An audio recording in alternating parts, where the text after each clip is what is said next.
Hey, nice to meet you guys. I'll be quick because we're coming up to the end. I've been in crypto since 2013. I first joined itBit, which was what Paxos was called before it rebranded to Paxos, which was originally founded in Singapore and then moved to New York.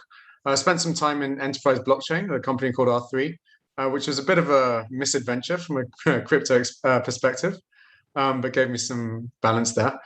In my day job, I work at Temasek, which is a Singapore-based investment company.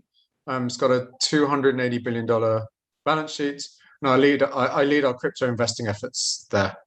Going back in history, I wrote the first explainer on Ripple for CoinDesk in 2015 because I didn't really understand it.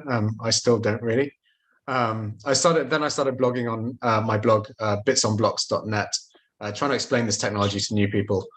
Then wrote a book. Here you go. Wrote a book which is it's called The Basics of Bitcoins and Blockchains. It's used in some universities. And my skill is explaining complex things simply once I can understand them myself. I find that you read a lot of white papers in this space, and you don't actually really understand it until you can explain it simply. I've lived in Singapore for 10 years. For the past 8 years, been trying to build up the crypto community here using two methods. One is grassroots, so chat rooms, meetups, that kind of thing. And then top down through working with the regulators, trying to explain that it's not all bad actors.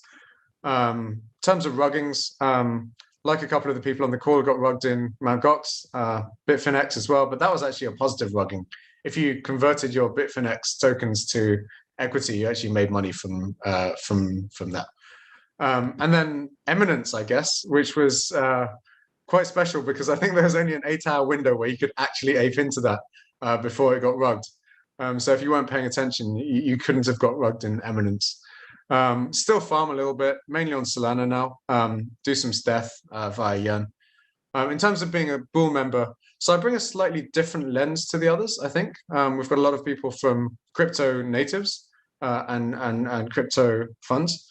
So you can see me as kind of bridging between crypto native and institutional capital and interest. And investigating DeFi and DAOs is part of my day job, and I go back and report back on what it is and how it's evolving and how we should get involved. And I'm personally looking to invest.